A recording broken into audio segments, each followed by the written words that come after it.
my name is NAN JIA. I'm from the Marshall School of Business from University of Southern California.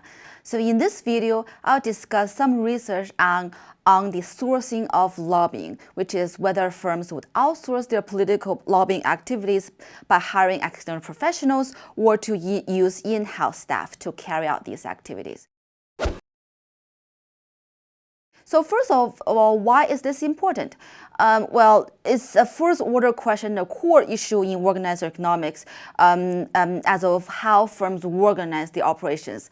In particular, whether they choose, when undertaking a certain activity, to use in-house staff, that is to make or insource, or to hire external professionals, which is to buy or to outsource, or sometimes to do both, which is typically called a plural sourcing. We have gained so much knowledge about how firms would insource or outsource their economic activities. Similarly, it's a first-order question when firms conduct political lobbying, which is who would do this activity. So the question is, will the firm hire external lobbyists or use internal staff to do that?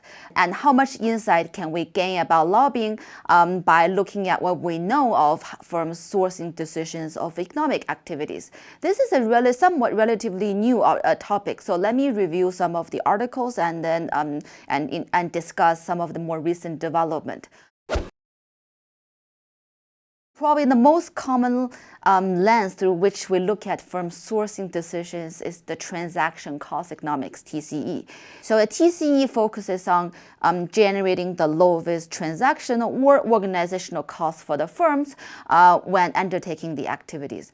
There exists a huge body of literature on the circumstances that affects transactional or organizational costs and therefore affecting firms' make or buy decision. So a good review of the empirical papers is provided by Macker and Richmond in 2008. When it comes to the empirical application of the TCE perspective in lobbying, DeFigueiredo and Tiller in 2001 and DeFigueiredo and Kim in 2004, they used data on lobbying of the U.S. Federal Communication Commissions. For these authors, focus on the leakage hazard. The idea is that when the information required by lobbying to formulate effective arguments involves sensitive trade secrets, then the hazard that this information will be leaked to, let's say, the competitors or other parties will reduce. This concern will reduce firms' likelihood of outsourcing lobbying to external lobbyists. This argument follows a TCE perspective.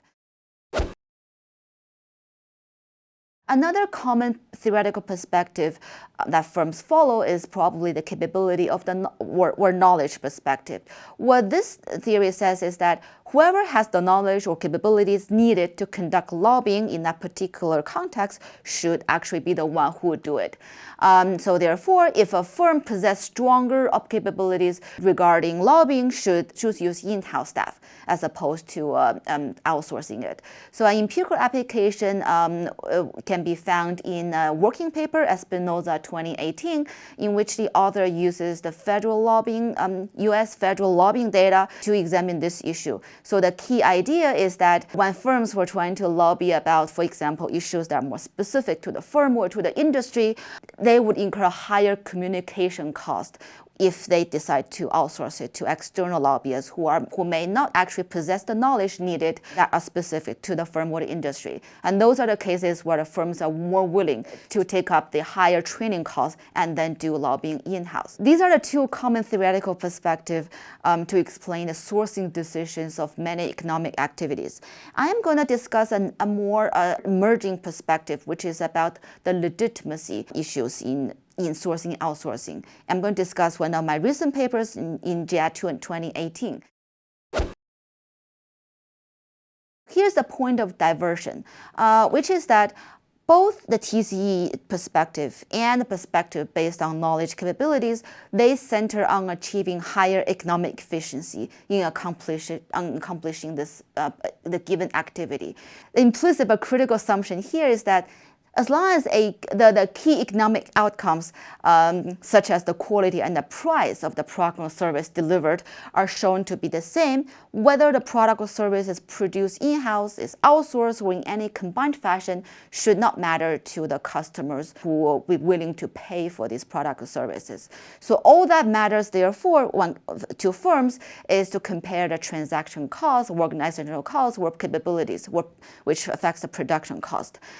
So this assumption is appropriate for the production of many economic goods, but it may not hold, this assumption may not hold under two particular circumstances. One is that in some cases, some customers may actually indeed care about non-economic aspects of production, such as social fairness or ethics, and there exists increasingly bigger literature on this. We do not focus on this point in this lecture. And the second circumstances in which this assumption may be questioned is that in many cases, some customers may encounter difficulties or uncertainty in evaluating the substantive content of the product and service delivered to them. So, for example, in the lobbying context, these products or services being produced are the lobbying messages produced by, or the information or the arguments provided by lobbying firms. These customers are the politicians that these firms trying to target. It's very common that the politicians are less able to or have limited capacity to ascertain all the claims made by the lobbying firms. So one natural solution is for these customers, for the politicians, to put in more efforts to collect information in order to assess these messages conveyed by lobbying firms. However, a large body of research has demonstrated that, especially those emerged from the behavioral sciences, a powerful shortcut in human mind is to rely on the judgment regarding the legitimacy of the entities that provide these customer services. In this case, the legitimacy of those who actually convey these lobbying messages, use these as to draw inferences about the actual content of lobbying. What this means is that the politicians or the political audience, they will make inferences about the validity and the credibility of these arguments based on how much legitimate they thought those who conveyed the lobbying message to them, while these politicians may or may not still continue, they may or may not be able to assess the actual outcome of these lobbying messages.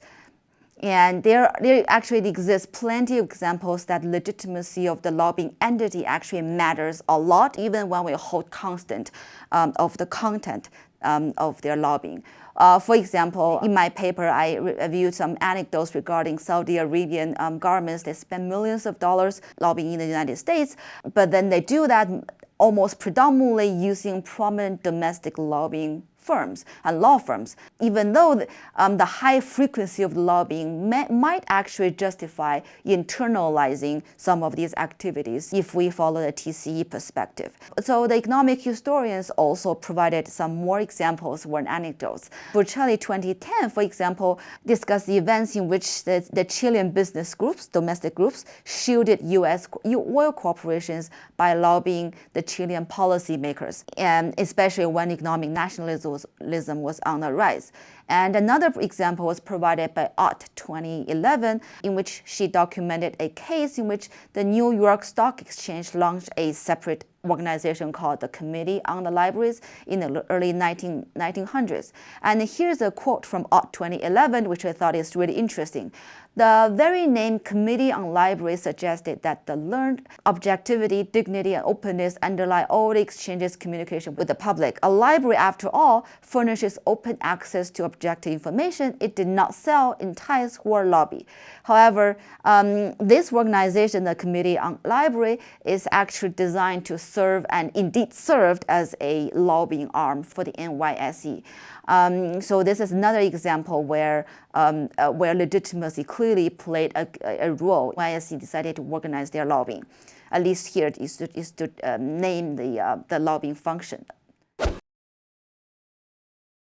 So what does this mean, the legitimacy perspective? What does it mean in the context of political lobbying? A key implication here is that when the target political audience, most cases are politicians, when they perceive the focal firm as being more legitimate than certain external lobbying professionals in a given context, and the firm is more likely to conduct lobbying in-house than to outsource it. The perceived legitimacy is highly dependent on the context. And in my paper, I discussed multiple circumstances that affect such legitimacy, and therefore there are different implications for sourcing decisions of political lobbying. So my paper is a conceptual paper, and increasingly some researchers in strategic management and maybe economics have provided empirical evidence for it.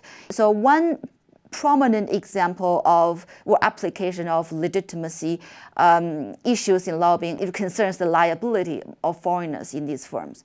So foreign firms are typically regarded as illegitimate when it comes to lobbying in the host country because they were thought of lacking the credibility, goodwill, and trustworthiness when they trying to influence the domestic politics in the host country. So some recent working papers provided empirical examples to illustrate this point.